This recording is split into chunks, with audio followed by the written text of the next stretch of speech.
New Orleans across the last month, the best team in the N.F.C. has been more of an abstract concept than an unassailable certainty.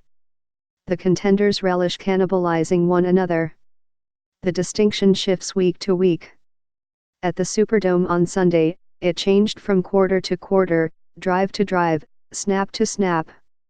The final play of the San Francisco 49ers' 48-46 win against the New Orleans Saints offered closure to an exhausting, exhilarating game, but an altogether temporary rejoinder to a debate that will rage until the conference champion is crowned in 6 weeks.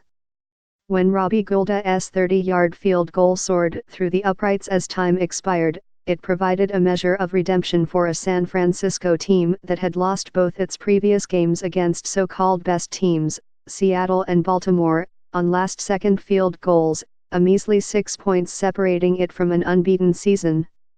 The kick also allowed the 49ers, 11-2, to keep pace with the Seahawks atop the NFC West, improving their chances of securing home field advantage throughout the NFL playoffs. But no more than that.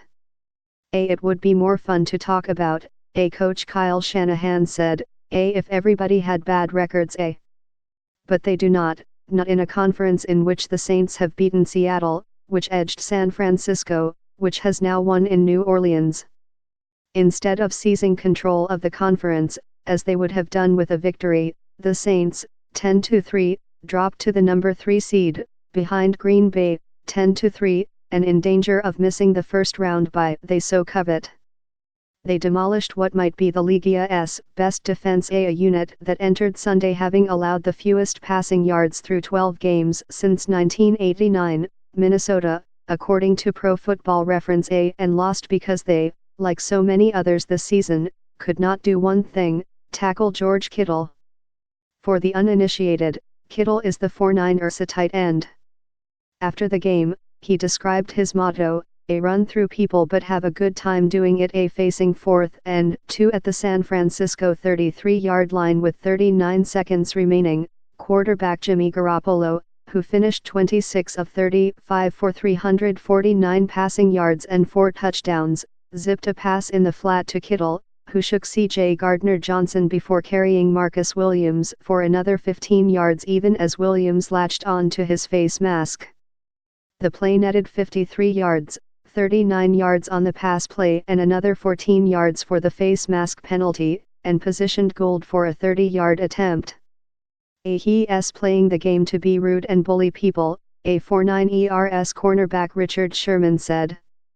The offensive zaniness of the first half gave way to unadulterated mayhem.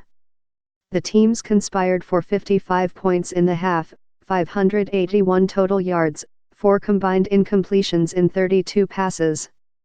The haymaking plays gave way to turnovers, 2 of them, to trickery, an unsuccessful New Orleans fake punt, 2 points on the final 5 possessions, including a 7-play, 76-yard sequence capped by Drew Brees' 18-yard pass to Tre'Quan Smith that shoved the Saints ahead, 46-45, for the first time since late in the second quarter.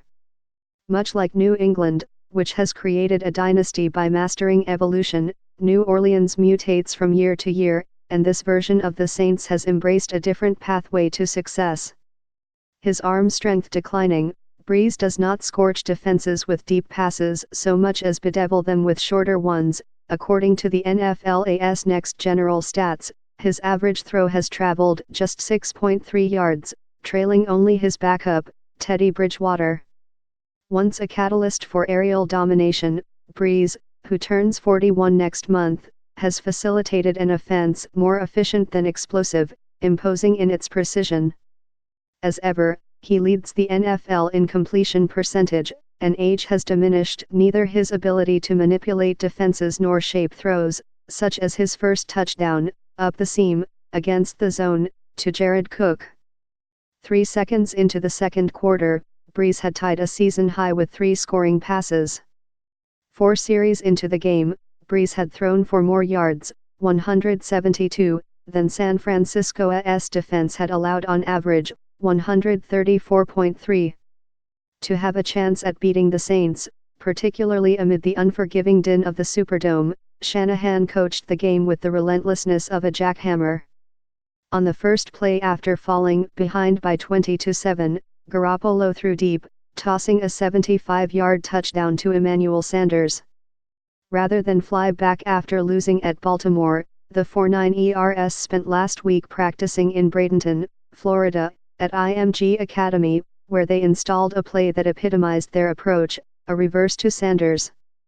He executed it to perfection all week, until the last rep, and as Sanders readied to throw Sunday, he said, he thought to himself, "Amen, Donna T throw a duck again eh?" Sanders lofted a 35-yard scoring pass to Raheem Mostert, who on the next drive helped propel San Francisco to a 28-27 halftime advantage with a 10-yard touchdown one play after taking a pitch from fullback Kyle Juszczyk. We knew we had to take risks, Shanahan said. In the top-heavy N.F.C., that is how the elite distinguish themselves, with aggressiveness. The 49 ERS arrived at a fortress, lost several players to injury, among them center Weston Richburg, knee, carted off in the third quarter, defensive end D Ford, hamstring, and Sherman, and won the type of close game it did not last week, in Baltimore.